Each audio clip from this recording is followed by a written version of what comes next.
everyday thing. It's an everyday thing. It's an everyday thing when you let your nuts hang. 85 South is spinning off, as you mentioned earlier. Yeah. So is that what you really want? You want guys like, you know what, guys? You guys, y'all got to do your own thing. That's all I want. I remember when that whole I tried to sell MTV on the 85 South show because they were like, we need more Wild 'N Out. We do need more. Do you want to do? I was like, I don't want to do it more, but these guys are killing it. Right. And I was like, you better harness them now because they're going to do it with or without you.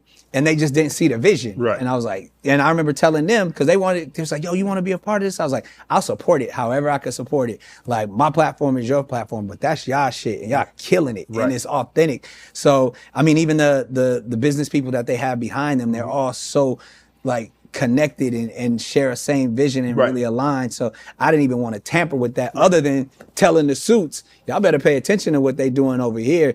And, you know, the rest is history.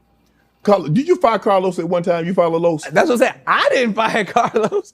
Them people who got, and it was probably more what it was because Karlous is Karlous, and Yeah. Karlous is Karlous all the time. Yes. So whether we feel like he literally said, Nick, these motherfuckers ain't funny. Like he would be making people uncomfortable. What that white man behind the camera actually doing? Like he would be saying shit like that.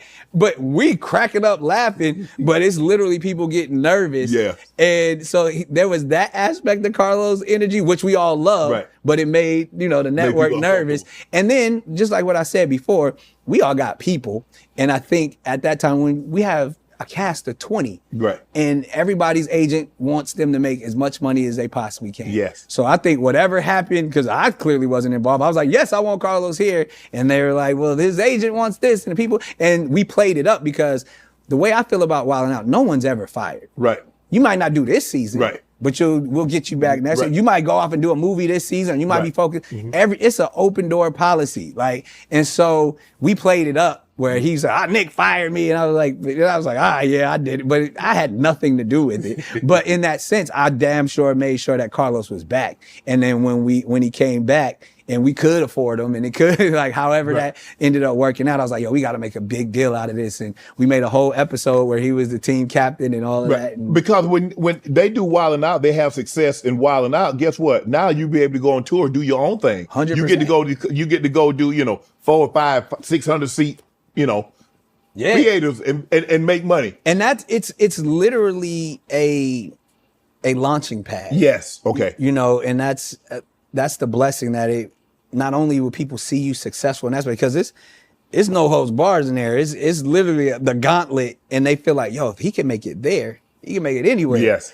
And so the industry pays attention to the people who shine on that platform, and more opportunities come. So whether it's from the network that we're displaying on, whether it's Paramount or Netflix or wherever that is, and then, like you said, the audience recognizes. So they want to see. Yes. They want you've created catchphrases on the show. You've created a certain persona and vibe that now audiences going to come. They want to see back 30, out. 45 minutes of that. Yeah. Not just, hey, you going back and forth with somebody, maybe 2 minutes or something like that. They want to actually see you do a whole set. 100%. And that's, hopefully we can continue to do that for many more years. All right, what it do, everyday people, man? It's your boy PJ. Today we back with another lit video. Back in the confessional, and yes, we staying lit, big dog, man. Shout out to my everyday people who rock with me every day. Now today we got Uncle Shay on the Uncle Shay podcast with Nick Cannon. Nick Cannon speaks on Karlous Miller, and Karlous Miller responds. Let's check out Karlous Miller's response. Karlous Miller responds with, that's right, he don't fire nobody. He gets them other MFers to do it and act like he don't know nothing about it. The SHIT. So he calling Nick out right there. Okay. I don't know if Nick has responded yet. Then Karlous Miller says, I wasn't going to say nothing, but they keep bringing it up and trying to make me look crazy. Got the whole black community thinking I did something to them folks. I was just a nigga at work that ain't gonna let MFers handle me any kind of way. And I feel him on that. And this has been going on for a while, so it's kind of like, Then he drops this video. This is how they wanted a nigga to act and be thankful to be on a TV show. crazy. wanted him to shuck a job. Then he also says, that's why I don't give a F about none of this stuff, because it ain't real. Just give me that little money we talked about and you'll never have a problem with me. That's always been my approach. And shout out to Karlous Miller, because he been keeping classy. He don't never bring it up. He never talks about it. And I get Shannon Sharp for bringing it up, because it was once a big topic on the when it came to wilding out, because Karlous Miller brought it up on Breakfast Club.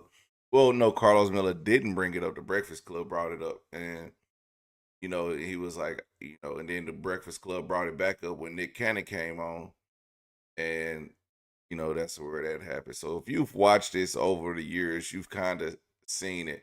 But 85 South, Karlous Miller and DC Young Fly and Chico Bean, they at one point needed Wildin' Out, but when they started 85 South, they didn't really need Wildin' Out anymore. And they were still doing their thing.